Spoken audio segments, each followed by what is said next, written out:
आम घुमुसर महान वीर विप्लवी चक्रा विषय 202तम जन्म जयंती उत्सव राज्यस्तरीय सम्मान एवं आम घुमुसर माटी भंजन अनुष्ठित हो जाइछि। आज हूँ पवित्र शाम दशमी और घुमुसर महान वीर विप्लवी चक्रा विषय 202तम जयंती। यह अवसर में सूचना लोकसंपर्क विभाग एवं जिला संस्कृति परिषद गंजाम मिलित आनुकूल्य घुमुसर अंचल भंजन ठारे वीर विप्लवी चक्रा जन्मोत्सव आडम्बर सहकारे पालित हो जाइछि। आज हूँ जनवरी मास 9 तारिख 2025 गुरुवार पवित्र शाम दशमी। यह महान पवित्र दिन में 1823 मसीह जन्मग्रहण करते घुमुसर अंचल महान वीर विप्लवी चक्र विषय जी कि पिलाटी दिन युद्ध कौशल रुचि रखिते। कारण चक्र पिलाटी दिन शुणी आसछन्ति संग्रामर कथा, घुमुसर विद्रोहर कथा, इंग्रेज माने तांका पिता को निर्मम भाव में हत्या करथिबा कथा शुणी शुणी चक्र पिला बेलू संकल्प करथिले ब्रिटिश विरुद्ध में संग्राम करने। से अभ्यास क्रमे गरिला युद्ध कौशल निपुण हो पारि आधुनिक अस्त्रशस्त्र सज्जित इंग्रेज सैन्य बाहिनी को स्तंभीभूत करथिले। सेतेबेले तांकर सांगठनिक प्रक्रिया असंभव धारणर थिला। 1857 पर इतिहास भी नीरव चक्रांक शेष जीवन को नहीं। यही अवसर में भंजनगर लंडेसाही बाईपास छकटारे थिबा वीर चक्रा विषय विराट प्रतिमूर्ति निकटरे सूचना और लोकसंपर्क विभाग एवं जिला संस्कृति परिषद और स्थानीय प्रशासन द्वारा एक कार्यक्रम हो जाइछि। यह कार्यक्रम सकाळे स्थानीय विधायक श्रीमान प्रद्युम्न कुमार नायक मुख्य अतिथि रूपे जोगदे उक्त प्रतिमूर्ति निकटरे धूप दीप प्रज्वलन करी विराट प्रतिमूर्ति रे पुष्पमाल्य अर्पण करथिले।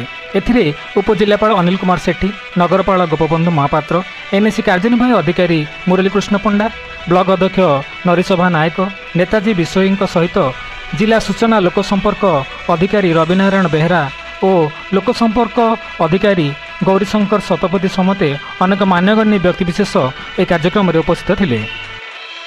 यह कार्यक्रम आज संध्या समय भंजनगरस्थ टाउन हॉल ठारे घुमुसर वीर विप्लवी चक्रा जयंती उत्सव अवसर अनुष्ठित सांस्कृतिक कार्यक्रम मुख्य अतिथि मान्यवर विधायक प्रद्युम्न कुमार नायक जोगदे प्रदीप प्रज्वलन कर उत्सवर शुभारंभ करते। आयोजित कार्यक्रम में स्थानीय विधायक समेत उपजिलापाल, नगरपाल, ब्लॉक अध्यक्ष, जिला सूचना लोकसंपर्क अधिकारी, सुसाहित्यक और गवेषक डॉक्टर प्रदीप कुमार पट्टनायक, नेताजी विश्वयी, जगबंधु जेना प्रभृति विशिष्ट व्यक्ति मंचरे मंचासी नथिले। इतिहास और गवेषणा को आधार कर घुमुसर वीर चक्रांक जीवनी विषय और आम घुमुसर योद्धा मान विषय उपस्थित जनसाधारण को कही। शेष में किसी सांस्कृतिक अनुष्ठान द्वारा वीर चक्रांक जीवनी आधारित कार्यक्रम परिवेषण होता। विद्यालय और महाविद्यालय मध्य पूर्व होता प्रतियोगितार कृति छात्र छात्री को मंचासीन अतिथि मान द्वारा पुरस्कृत कर जनापड़ी।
वीर चक्रा विषय 202तम जन्म जयंती को भंजनगर वासी तरफ बहु आडंबर जन्मदिवस आम पालन करुँ।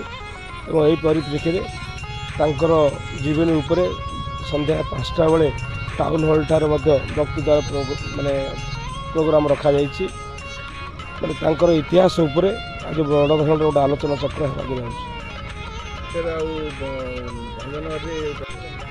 किंतु एप्रिल कि मे रे चक्रा विषय जो बलिष्ठ योद्धा थिले जो सेना बाहिनी थिले से सेना बाहिनी ଯୁଦ୍ଧ କୌଶଳକୁ ଭଞ୍ଜନଗରରେ ପ୍ରଦର୍ଶନ କରିବା ପାଇଁ ଗୋଟେ ଲକ୍ଷ୍ୟ ରଖିଛୁ। ଆଜି ଭୂମୁସର ଅଞ୍ଚଳର ବୀର ଚକରା ବିଷୟଙ୍କର 202ତମ ଜନ୍ମ ଜୟନ୍ତୀ ଏହା ରାଜ୍ୟସ୍ତରରେ ଆମେ এই ଭଞ୍ଜନଗରଠାରେ ପାଳନ କରୁଛୁ।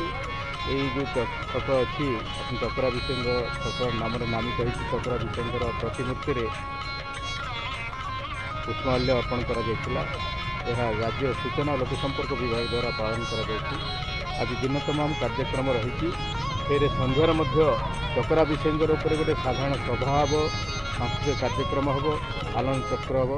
ମୁଁ ସମସ୍ତଙ୍କୁ ଅନୁରୋଧ କରିବି ବହୁତ ସଂଖ୍ୟାରେ ଯୋଗଦାନ କରନ୍ତୁ ଏବଂ ବୀର ଚକରା ବିଷୟଙ୍କର ଯେଉଁ ଆଦିବାସୀ ଅଞ୍ଚଳର ଲୋକମାନଙ୍କୁ ଦେଇ ସ୍ୱାଧୀନତା ନିମନ୍ତେ ଦେଶ ସ୍ୱାଧୀନତା ନିମନ୍ତେ ମହାତ୍ମା ଗାନ୍ଧୀଙ୍କର ଡାକରାରେ ନିଜ ଜୀବନକୁ ଉତ୍ସର୍ଗ କରିଥିଲେ, ଆନ୍ଦୋଳନ କରିଥିଲେ। ତାଙ୍କର ଜୀବନକୁ ଆମେ ପୁନର୍ଜୀବିତ କରିବା, ତାଙ୍କୁ ପୁଣି ସ୍ମରଣ କରିବା ଦିବସ ହେଉଛି ଏ ଚକରା ବିଷୟ ଜୟନ୍ତୀ ପାଳନ। ବୀର ଚକରା ବିଷୟଙ୍କ ଜନ୍ମ ଜୟନ୍ତୀ ଆମେ ଆଡ଼ମ୍ବରପୂର୍ଣ୍ଣ ସହକାରେ ପାଳନ କରୁଛୁ।